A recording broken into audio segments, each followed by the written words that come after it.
Dive into the heart of the Syrian civil war on Insurgency Unmasked by the Modern Insurgent. Explore the historical legacy, geopolitical complexities, and human impact of the Syrian civil war. From expert insights to gripping narratives, this podcast offers an in-depth understanding of the conflict. Come and journey through the Syrian civil war with the Modern Insurgent. This is Insurgency Unmasked, the Modern Insurgent's very own podcast where we analyse global conflict in a series-based form.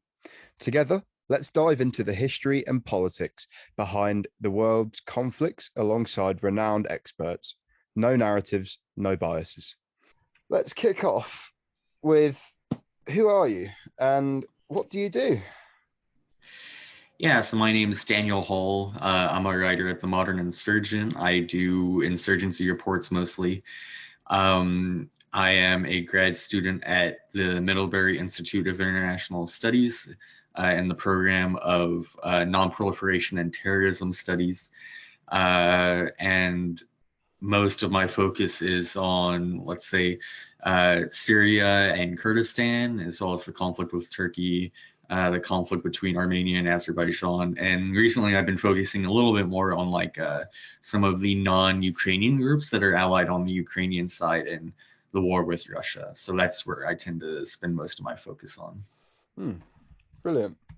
And so today we're going to be talking about the Syrian Interim Government. So what is the primary goal and mandate of the Syrian Interim Government? Who are they? What do they do? So the Syrian Interim Government is essentially the organization or the government in charge of the opposition-controlled areas of northern Syria. So we have the Syrian Opposition Coalition. That's more like the international component of it that is at the UN, that's meeting with EU leaders, American leaders, stuff like that. And then the Syrian Interim Government is basically supposed to be in charge of administrating and providing resources for these opposition-controlled areas. So that is their main goal. And the way they operate is they have local councils set up in each of the opposition-controlled towns, basically. These towns have elections for the most part, but they are mostly controlled by Turkey. As we will talk about more, Turkey has sort of co-opted the SIG and uses it to promote its own geopolitical goals. So while on paper, the Syrian Interim Government is in charge of these areas, it's much more complex than that. What we'll see is that essentially the militias and the factions that are affiliated with the SIG have much more power than the SIG itself. And that from a geopolitical perspective, I guess, Turkey is the one with the real power above anybody else in this situation. Yeah. So yeah, we're going to be coming on to Turkey's role in SIG and kind of the whole war in general. What does it look like? So say you live in an area where SIG are operating. What does it look like on the ground? So as I mentioned, on paper, the local councils are supposed to be representative of these areas. So you have just for example, the Afrin local council, right? In essence, if you have complaints, you're supposed to be able to address them with these representatives, and these representatives are supposed to, be able to help you. But again, in reality, what we see is much different. Essentially, there's a patronage system operating in these areas, and the militias tend to be really dominant. So in reality, if you have a problem, you just tend to take it up with militias. For example, there's this anecdote about this one man who imports grains from Turkey, and basically because he had the backing of, I believe it was Sultan Murad, one of the Turkmen factions that's part of SIG. He essentially was able to hold hostage these shop owners who wouldn't sell his imports from Turkey, and it was Sultan Murad who basically kidnapped the guy's son, I believe it was, and basically said, "Hey, you better sell this guy's imports, or else." Whereas you compare that to someone living in Deir ez-Zor, they basically just have to take the loss on that. So basically, if you're trying to do anything, you really have to be affiliated with one of these factions. If not, things can get pretty bad for you. You're at the whims of their actions. And then really nothing gets done without Turkey's approval. I mean, even like humanitarian stuff, that's all run through AFAD, which is the Turkish government agency that's in charge of humanitarian work and things like that. Even in terms of like utilities and things of that nature, it's being done through Turkey now. Each of the local councils has, for example, signed a deal to provide electricity for their areas with a Turkish company. And what's weird about it is it's not one like unifying agreement. Each local council has signed their own independent agreement to provide electricity through this one Turkish state company. It's really interesting. And then even like the post offices, the medical facilities, the education. I mean, this is all being done through Turkey at this point.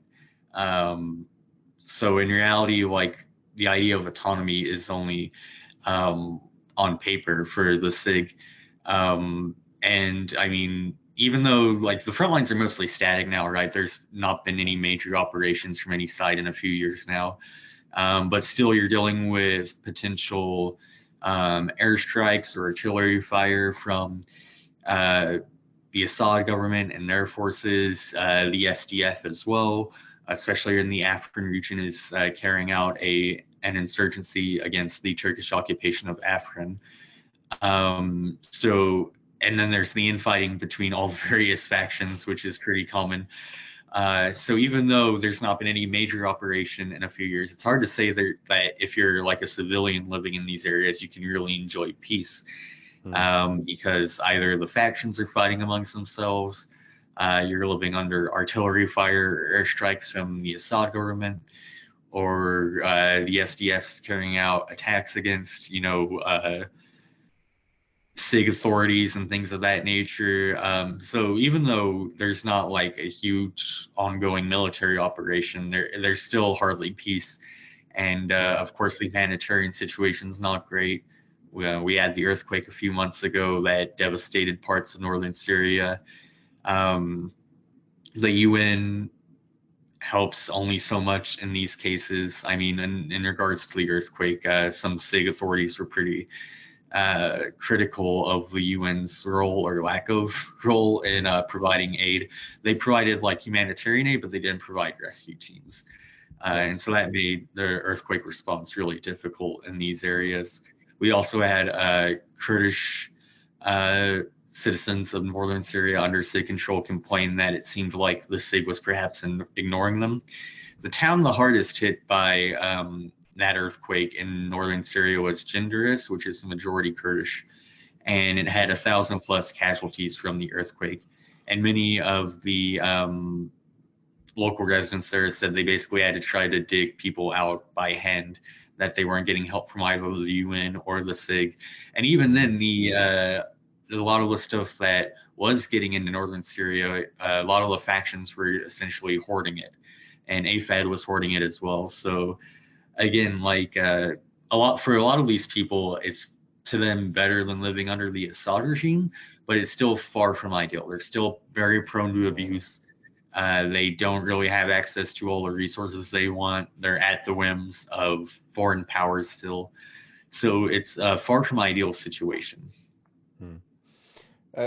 Every conversation I've had so far for this series, it's a lot of it's come back to factionalism and how like the kind of the splinterization, if that's a word, of every kind of actor in this war has just ruined the kind of potential for it to be like there's no kind of end in sight other than what we've got right now, which isn't. No, yeah, no, that's right. I mean, The factions, I mean, if they put in as much effort into fighting each other as they did like the Assad regime, I mean, it would probably be a much different story, to be frank. Um, and these instances of infighting, they just start for the pettiest reasons. Mm, We don't even know like what a lot of the reasons are. Sometimes it's like political within the ranks of the SIG. For example, there were two instances last year where HTS actually got involved, and we might talk about HTS a bit more, but HTS isn't under the mandate of the Syrian Interim Government. It's its own separate entity. It's got its own sort of local government that it's instituted, but nonetheless, it's gotten involved in these instances of infighting in the last few years. Um, and it's really just an example of sort of like um, it's like if gangs were just controlling like an area. I mean, they extort people, they take people's property. You either pay or suffer the consequences, especially if you're Kurdish in some of these areas, particularly Afrin. mm, Um, and I mean, this is one of the contributing factors, right, to the decline of the Syrian revolution. Because what happened is, essentially at the start of the Arab Spring, there were uprisings all over. The first one was in Dara, in the southern part of Syria, rural part, and particularly conservative. I mean, the Islamist element has always been kind of present, but it wasn't always necessarily the only element. I mean, certainly in the more urban areas, we had a more liberal element as well. But as time's gone on and as foreign powers have begun to exercise their influence, essentially what's happened is it's become very sectarian, and certainly like the Assad regime is very sectarian as well, right? mm. But it's sort of driven a wedge and helped splinter the Syrian revolution in a way that's made it essentially impossible, I think, for it to recover from. Mm, I mean, if you, for example, Polat Khan, who's one of like the lead intellectuals of the Syrian Kurdish movement, if you read his writings during the early parts of the uprisings, he's saying, "Oh, we need to cooperate with like these uprisings, the opposition, to basically strengthen our position and to create a Syria that's, perfect for everyone." mm, Now he's affiliated with the Democratic Unity Party, which is in charge of the SDF, and that's opposed to the SIG. Um, but even within the Kurdish element, we've had this factionalization, right, where the Democratic Unity Party and the Kurdish National Coalition are on separate sides. The Kurdish National Coalition is affiliated with the Kurdish Democratic Party in Iraq, which is itself allied with Turkey, and for that reason, it's pretty close to the SIG. But even in this area, it's underrepresented, and mm. any attempts they make to sort of promote Kurdish rights go unheard.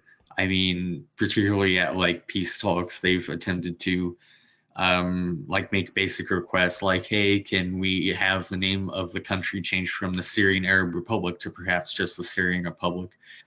Um, this has been a no-go from the Assad regime. And even in the SIG areas, I mean, Kurdish isn't taught. Turkish and Arabic are taught, not Kurdish.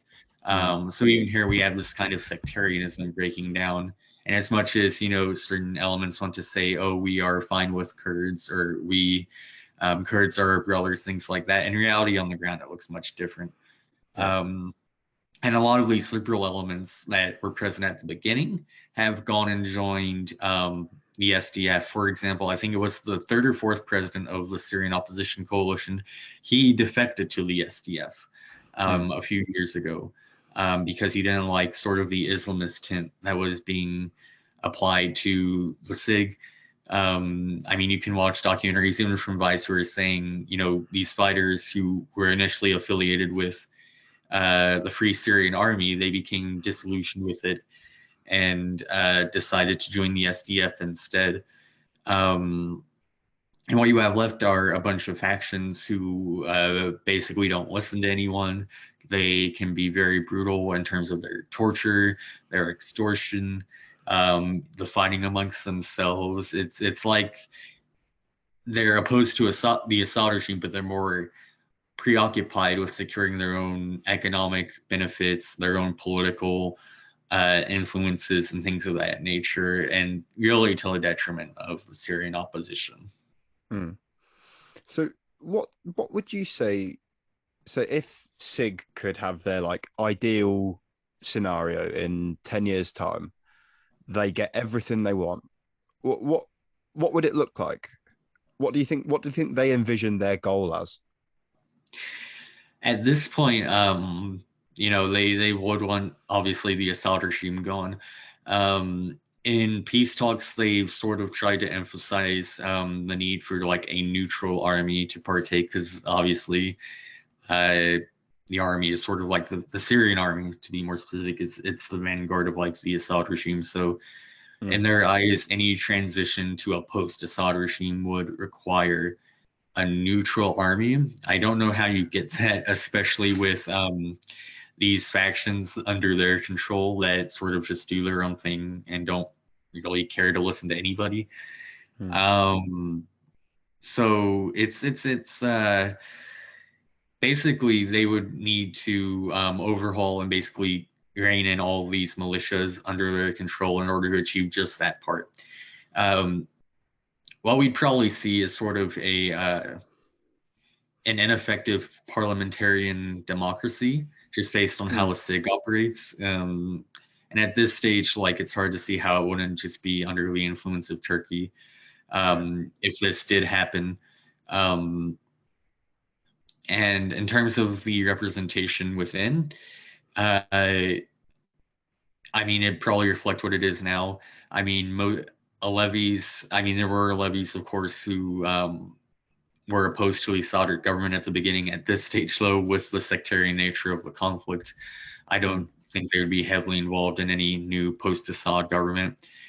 Same with Kurds. I mean, I think there's 3 or 4 Kurdish National Coalition representatives in the entirety of the SIG. You wouldn't probably see any PYD, Democratic Unity Party representatives in this post-Assad government. Um, Yeah, I mean, you would have to probably disband the Syrian Arab Army, just because I don't think it would be possible to trust it under the whims of, with its affiliations with Assad. And of course, with the Iraq experience, we know how like disbanding an entire army loyal to one guy can go. mm, It could like provoke a whole mess. Um, and then again, these factions, they just don't listen to the SIG really. They might like if Turkey enforces something, they might listen to that, but mm, SIG really is powerless. Um, they have been recognized by certain governments. Certainly, a lot of governments in the West have recognized them as "quote unquote" the official representative of the Syrian people. The problem now is though is that we have the Assad government sort of reconciling with a lot of local Arab powers that at mm, first sort of opposed it and supported the Syrian uprising. I mean, Assad attended the Arab League meetings just a few weeks ago. Um, it would take a monumental effort, I think, at this stage to overturn all of this. I think in a lot of people's eyes, Assad has basically won the war.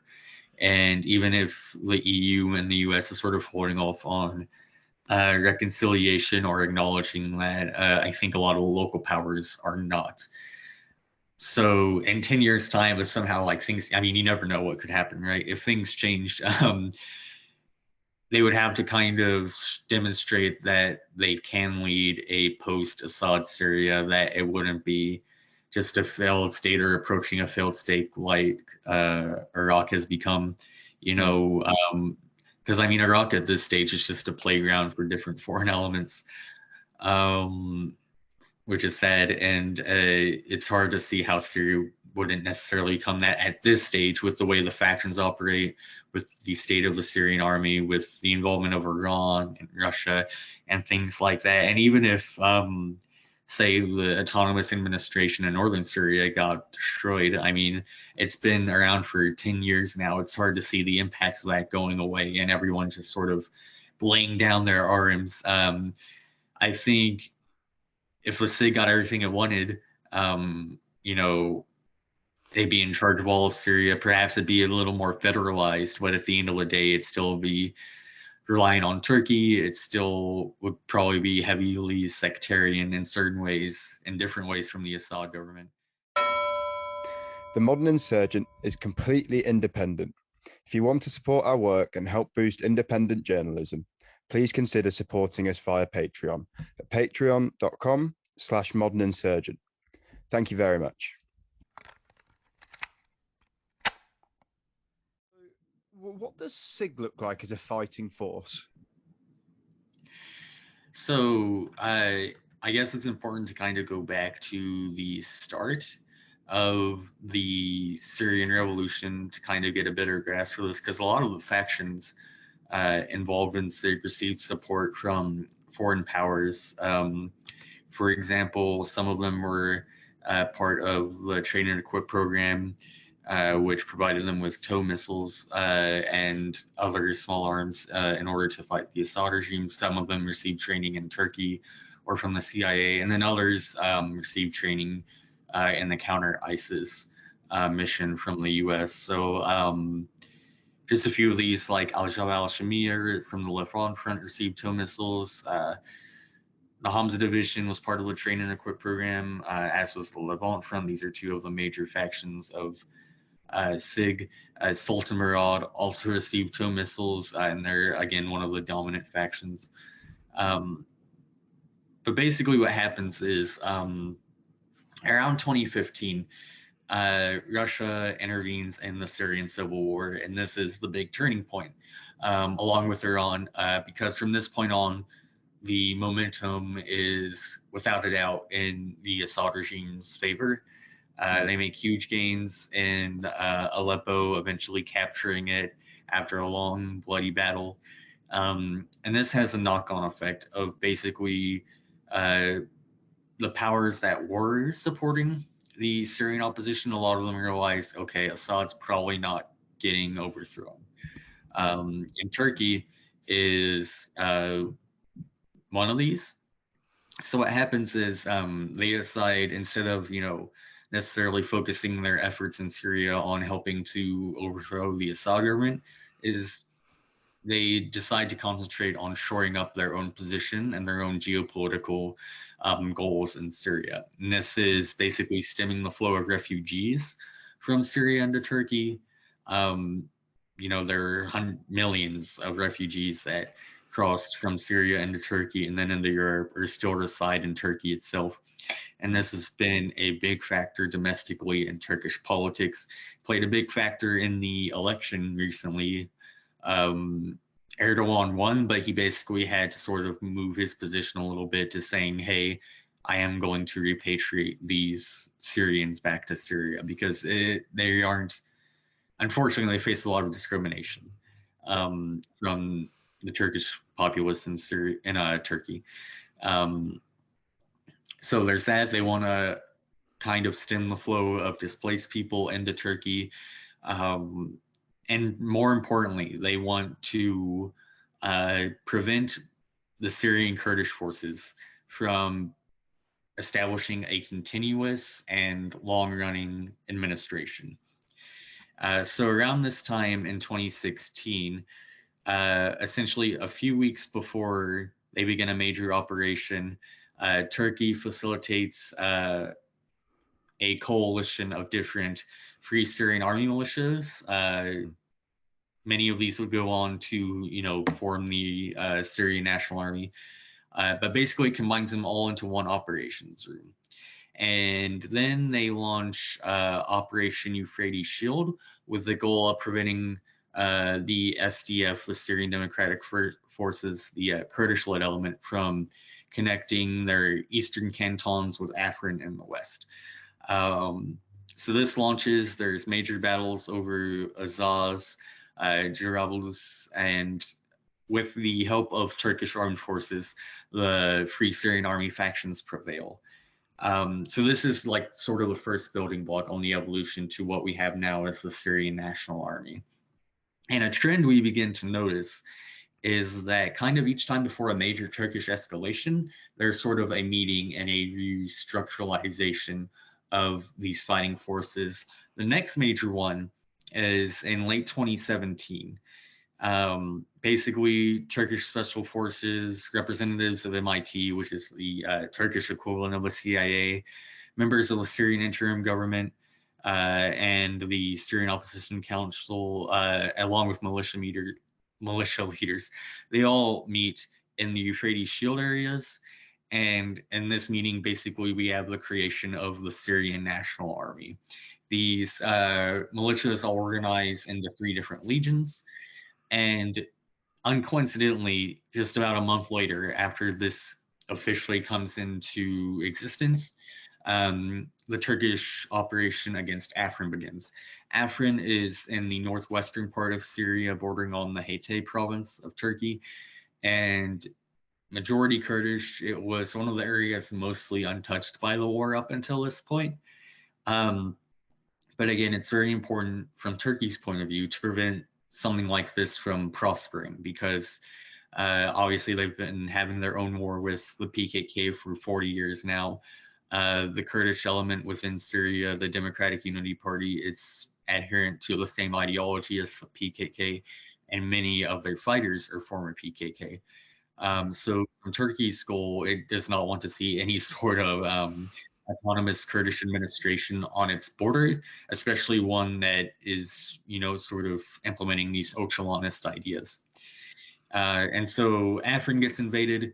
The fighting over that lasts a few months, with the SDF eventually withdrawing in order to prevent Afrin itself from being completely destroyed in a fight. So then we have the Syrian National Army now, as it's called, in control of Afrin, in addition to these other opposition parts. The next major escalation, and again, it comes with a kind of restructuring or in addition to the fighting force, is in October 2019. This very famously was when Trump withdrew U.S. forces from Syria and essentially greenlit a Turkish operation in the area.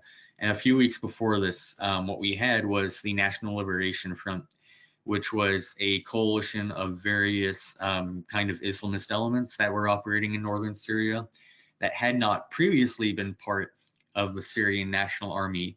They get absorbed and subsumed into it in October of 2017. And just a few weeks later, this operation to create a buffer zone in parts of northern Syria is launched. Turkey and the SNA take control of Tel Abyad and Ras Al Ain, the 2 major cities in this area, and establish a huge buffer zone with really the intent of repatriating refugees to this area, Arab refugees specifically.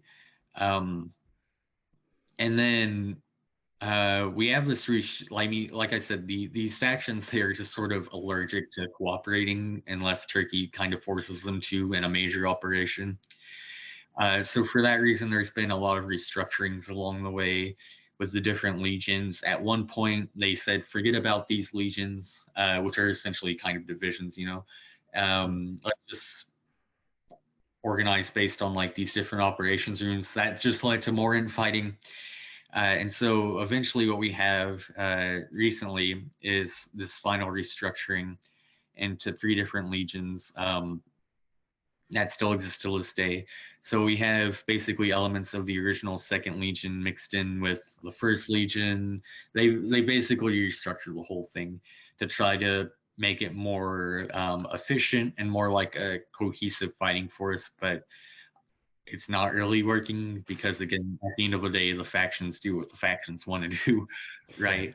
And to go a step further, I mean, MIT, like I said, the Turkish equivalent of like the CIA, is heavily involved here. Sadat, which is the Turkish equivalent of the Wagner Group, a private military contractor, is also heavily involved here in terms of like the training. And it's important to note that some of these factions have become essentially mercenaries for Turkish political goals in other parts of the world, most notably Libya and Azerbaijan. So certain factions, particularly the Turkmen factions like Hamza Division, Sultan Murad, Sultan Suleiman Shah, they have been basically the chief recruiters of fighters to send to places like Libya, to places like Karabakh, to basically be used as mercenaries in charge of the Turkish geopolitical strategy. For example, in Libya, they got sent to the front lines in Tripoli. I mean, this isn't a podcast about Libya, so I don't want to expand on it too much, but Turkey is supportive of the GNA, which is the UN recognized government of Libya. And essentially, they tasked factions in northern Syria with the goal of providing fighters to be sent to support the GNA in Libya. These fighters fought on the front lines in Tripoli. I mean, some of these fighters actually weren't even parts of a faction beforehand, but the problem is that the economy is completely wrecked. I mean, the infrastructure in a lot of parts of northern Syria is not great because of the Assad regime's bombings and because of corruption on the SIG's end and Turkey's end. So it forces a lot of people who weren't fighters beforehand to sort of take these offerings. You know, I think right off the top of my head, it's about $3,000 for like a 3-month deployment, and then additional payments for like life insurance if someone gets killed. I mean, there are fathers and sons that go together just because they need to provide for their families or because they want to use that money to start a business in Syria when they get back. The problem is that the way funds are distributed to these fighters is that it has to go through the faction leaders first. And the faction leaders will hoard a lot of the money for themselves, and what ends up happening is a lot of these fighters don't end up receiving what they were promised. Some do, a lot of them don't, and it depends on whether you have connections. Essentially, if you get paid what you're owed. And for these fighters, the ones in Libya at least, it's pretty miserable goings. I mean, they're not allowed to leave base. If they have their phones out too much, they get tortured. Again, it's like they're being extorted essentially for these faction leaders to gain greater control and greater political influence. It's really sad because, I mean, you either choose between, you know, destitution in Syria or being used as a proxy in a conflict that's not yours. And now some of these fighters aren't, you know, worthy being of sympathetic towards either because a lot of them have committed rapes. I mean, some Libyans have protested their presence because they've committed assault or rapes or just abuses themselves. But a lot of them are also just, you know, trying to provide for their families. And then with the 2020 Karabakh War, they were also used very heavily that. Whereas in Libya, a lot of it was down to, you know, economic reasons. You see in Azerbaijan and Karabakh a lot more perhaps political sympathy with Turkish efforts. They see what they're doing there as fighting Russia a lot more, and Russia, of course, is allied with the Assad regime. So there's a bit more of a political lean to that, but still at the end of the day, a lot of them were being recruited solely on economic reasons, and Turkey is dishing out quotas for the factions to provide. So the factions will go out and say, hey, come and fight, you'll get this such and such money, or hey, come and fight, or else we'll take your house, you know, that your family needs. It's just a really messed up situation. And I mean, from some reports, those fighters in Karabakh, the Syrian fighters, were kind of used as cannon fodder. They suffered proportionally higher casualties than Azerbaijani ground forces, which shows you the extent of what they're treated as. And to another point, I mean, a lot of these factions too, they are crime syndicates. I mean, a lot of the factions in Libya, they rely on human trafficking or drug trafficking in order to get extra money. I mean, it's a pretty intricate system where because they don't get paid unless someone reaches the shores of Italy, they don't receive payment. And so they take extra care to try and make sure that the process gets done correctly. They will forge papers for certain people, even ISIS members, basically just to smuggle them out of Syria where they might be targeted to places in Europe where they can sort of hide and be a little more covert. And yeah, I mean, Turkey has actually tried to stop this along with the SIG, but again, the factions just kind of do what they want. And there's a lot of corruption, so people end up getting paid off Drug trafficking is the same. The drug flow, especially Captagon, it flows from like Libya to parts of Syria, then to Libya, where it's finally sold off because it's higher quality than a lot of stuff they have there apparently. So yeah, the SIG as a fighting force, it's very disorganized unless there's a military operation ongoing. They're not really on the same page very often. And a lot of times they're just being used as sort of crime syndicates for human trafficking, for drug smuggling, or for extorting people in Syria. I mean, it's a really unfortunate situation because, I mean, it's not like a lot of these people want to be back under the Assad regime, but at the same time, like, they definitely would probably prefer something better than this, Yeah. right?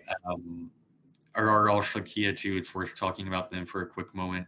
Jihadist faction that's part of the Syrian National Army. They were the ones who assassinated the Kurdish politician Hevron Khalaf during Okay. Operation Peace Spring in 2019. Or I might be getting the operation name mixed up. But the point is, like 2019, the Turkish operation, they're the ones who assassinated Hevron Khalaf, became very notorious.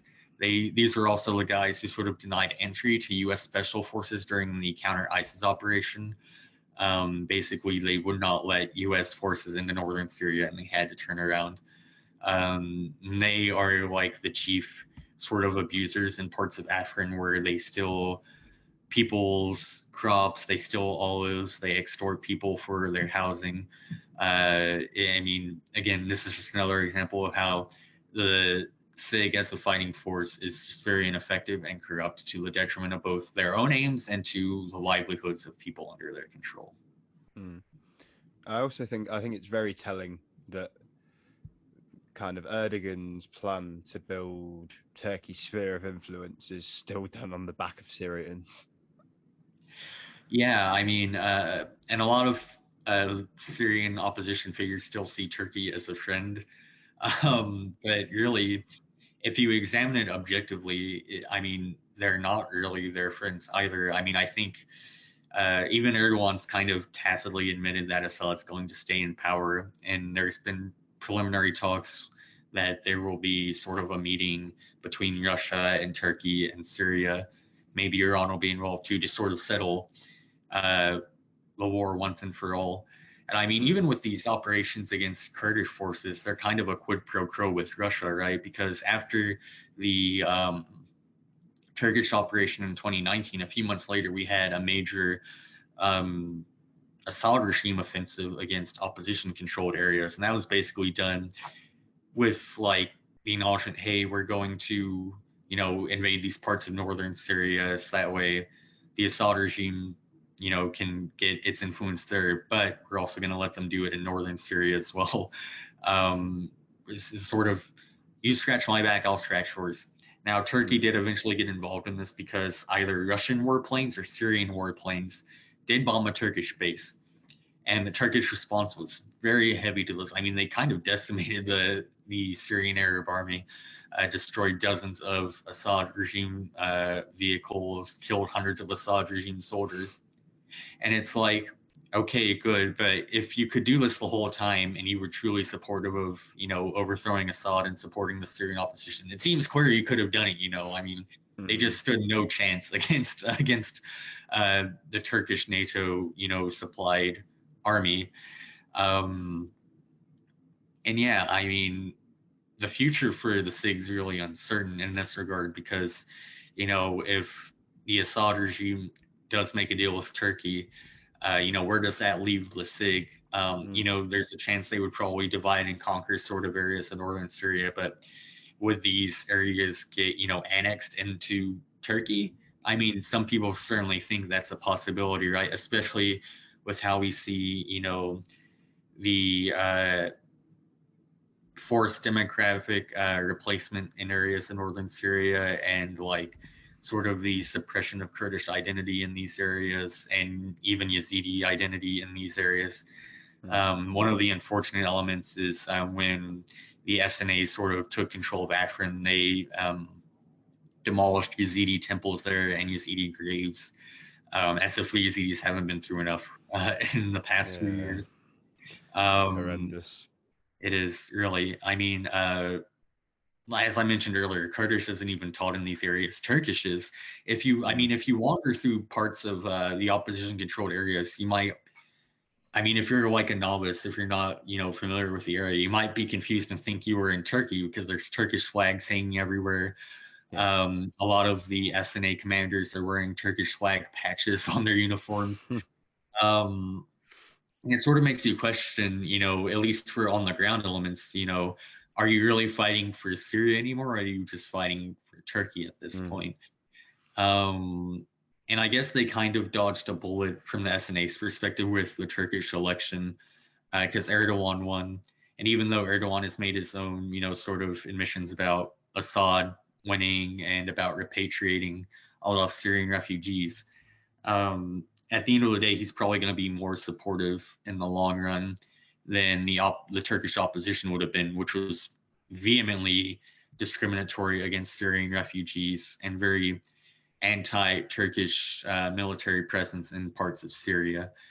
Without Turkey, it's hard to see how the SIG even operates. It provides, all of the utilities. It provides the political backing. Um, I think that's the point. I don't yeah, think they do.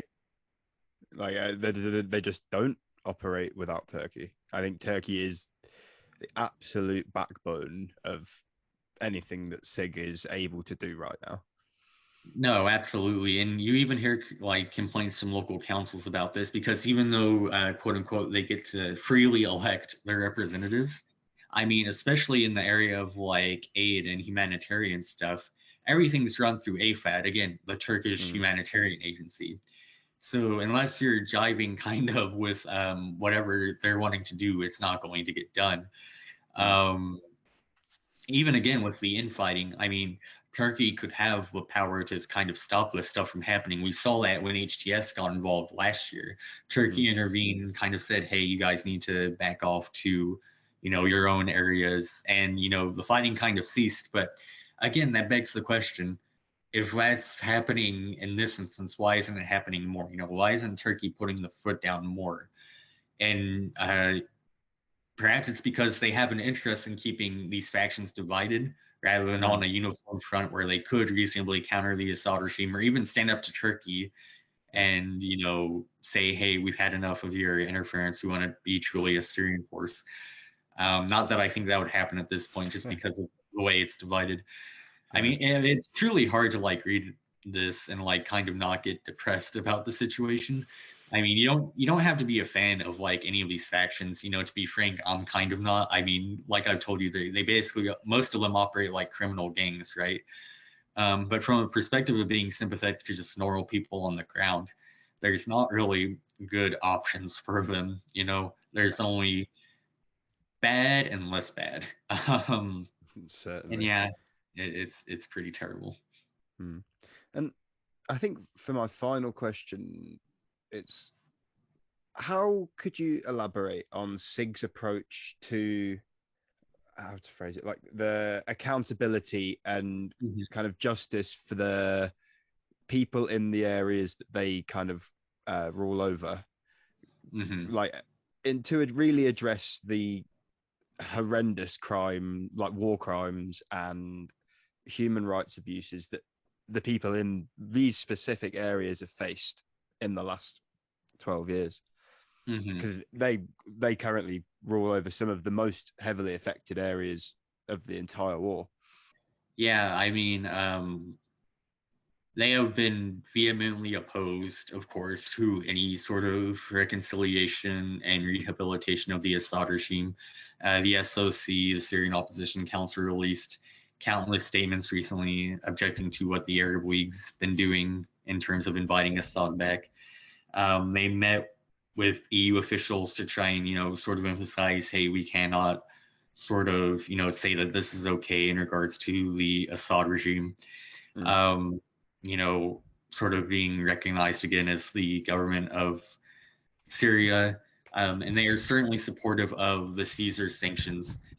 For those listening who might not be aware, Caesar was the sort of uh, alias given to a leaker within the Syrian government who exposed truly the level of torture and abuse that was going on in Assad regime prisons.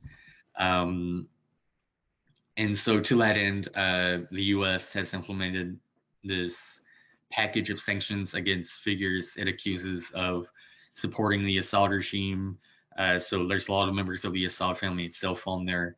And Caesar sanctions do have ways basically for them to be withdrawn, but they're ways that, frankly, those people they are affecting are never going to agree to.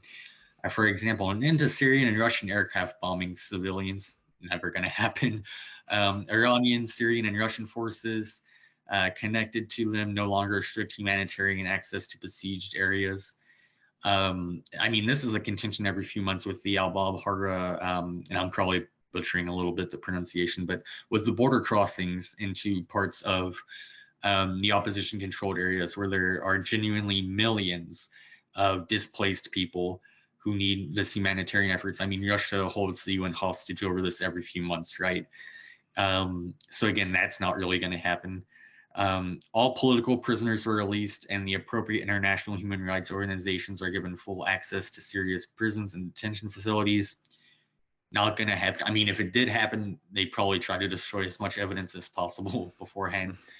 Bombing of medical facilities, schools, residential areas, including markets by Syrian, Russian, Iranian forces, cease. Again, hard to see this happening, especially if there ends up being one major final offensive against whoever that may be. I mean, they're not going to agree to that. Why would they? The safe, voluntary, and dignified return of displaced Syrians is achieved. The problem with that is that a lot of Syrians don't want to return to Syria with Assad in power. Even in the SIG areas, I mean, a lot of new housing is being built. A lot of this is being funded by Qatar too, who's still heavily involved. They're really, besides Turkey, the major foreign power that's still supportive of the SIG. So they're building housing there. Certain Palestinian, even kind of aid organizations have helped fund the building of houses there, which certain Kurdish affiliated elements have accused them of ethnic cleansing in regards to this, because a lot of this is happening in Afrin, the formerly majority Kurdish areas.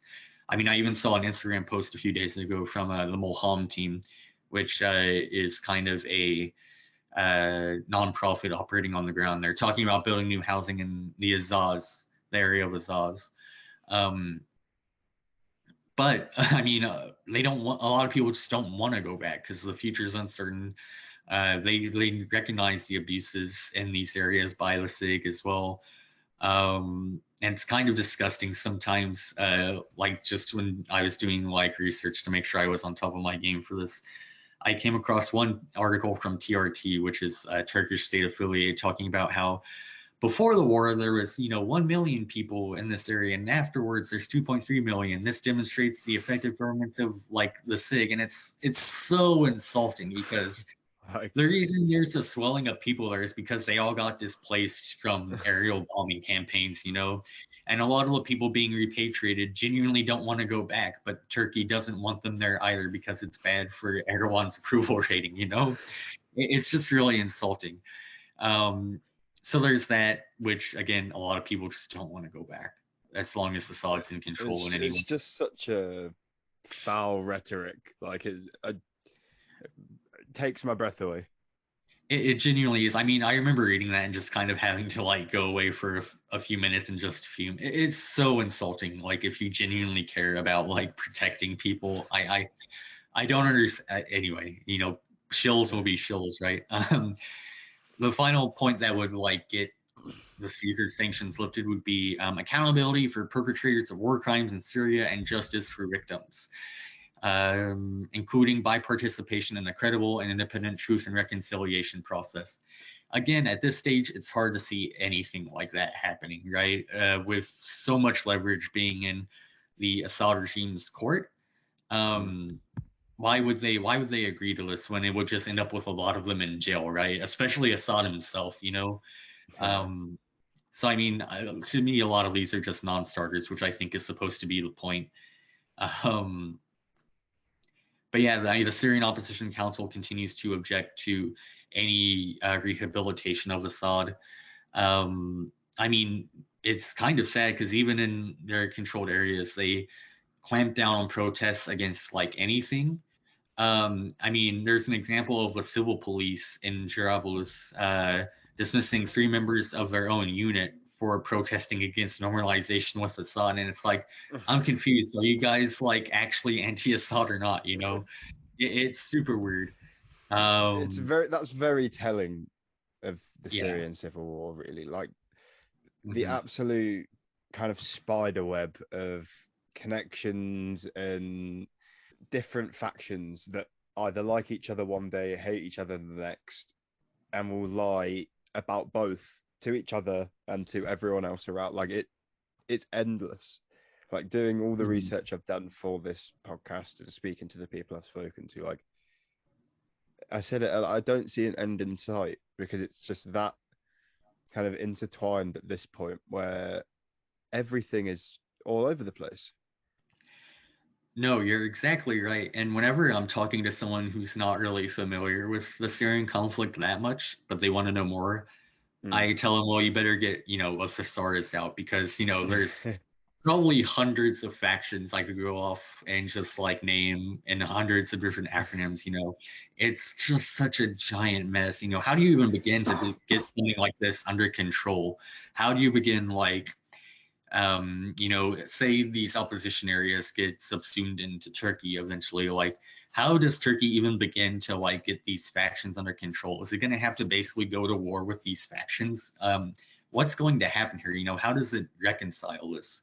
Mm. I mean, and back to the original point about, seeking, justice or like, you know, accountability for crimes committed in these areas. I mean, for a lot of SIG members, they have no interest in it because a lot of them themselves are complicit and they benefit economically from sort of the extortion of the local populace, of these factions kind of running the show because they're Mm. affiliated with them. And they benefit from the political ties with Turkey. I mean, Turkish MIT, Turkish special forces, the military police, they're all involved here in like false arrests, on accusations, sometimes baseless, sometimes true, of people previously working with the Kurdish Autonomous Administration. I mean, there was one man who was basically his family member got arrested on these accusations, and he went to go to the military police, ask, hey, what's going on? Why has my family member been arrested? Then he himself was arrested and tortured and beaten. I mean, um, God. yeah, I mean, ironically, uh, perhaps the amount of arbitrary arrests goes down when these factions fight each other just because they're not focused on sort of extortion and Yeah. like um reining themselves in. They're focused on fighting each other. And the point of the military police to begin with, when it was established, was supposed to be to kind of rein in these factions, to arrest wrongdoers. The problem is that it's made up of members of the factions themselves, Mm. and a lot of them are just collecting an extra paycheck. So they're collecting a paycheck from the military police, and they're collecting a paycheck from their faction. And what ends up happening is nothing actually gets done that's productive. Either the fighting and the corruption continues, or someone's getting arrested to get extorted, or because maybe they did actually commit a crime, or they were actually a part of, the Assad government at one point. I mean, the factions did kind of torture to death one former NLF, which is an Assad affiliated militia in their areas. I mean, so that's not like a proper court procedure. They got him and they tortured him. Um, so I mean, that's not exactly like I won't be meeting any UN standards, I guess, for like a trial anytime soon, right? I mean, even the free police too will crack down on protests. I mean, last year there were protests all throughout the opposition controlled areas about payment, about teachers not getting paid well, about doctors not getting paid well. But the civil police basically helped shut these down immediately. Um, so I mean, it's hard to see how there will be accountability for really anyone in Syria, which is pretty sad because I mean, so many different people have been the victims of abuses, and no faction is free of it, right? Like you could argue that like perhaps the SDF is the least abusive, but even then, there's still abuses on their end, right? But it's just hard to see anyone getting justice in a major way. I mean, early last year, there was the court case in Germany where a colonel named Anwar Raslan, who was responsible for dozens and dozens of tortures and beatings and killings and rapes as a member of the Assad government, was found guilty of these crimes and sentenced to life in prison. But this happened in Europe, not in Syria, not anywhere, close to where the actual conflict's going on. So I think that's probably the closest that Syrians will get to truth and justice is anything that happens in Europe in regards to trying, members of the Assad regime or former ISIS members. But in regards to these factions, reforming themselves or the Assad government reforming themselves, I mean, it's wishful thinking, really. It's a horribly depressing point for us to end on, but it's the reality in the end of the day. Yeah.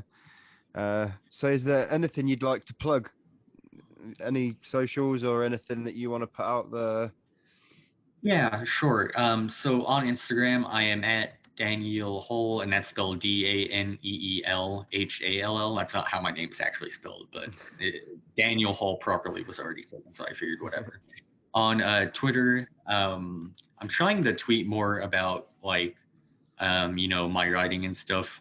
So I've made a new account kind of, and that is it's Daniel Hull, ITS, Daniel spelled regularly, DANIELHAL. And that's where you can find the writing I post. I will also share anything the Modern Insurgent posts on there as well. So yeah, that's where you can find me. Fantastic. So everyone go and give Dan a follow, and you can find the Modern Insurgent on everything: Twitter, TikTok, Instagram, and Patreon at Modern Insurgent. So go sign up for all of them, especially Patreon. And you can find me at Joey Collins 1 on Instagram. JOEY Collins 1. So thank you very much, guys, and goodbye. The Modern Insurgent is your impartial, independent, and academic guide in deconstructing the world's conflicts and insurgencies through our unique documentaries, podcasts, reports, and scholarly articles, reporting on the underreported.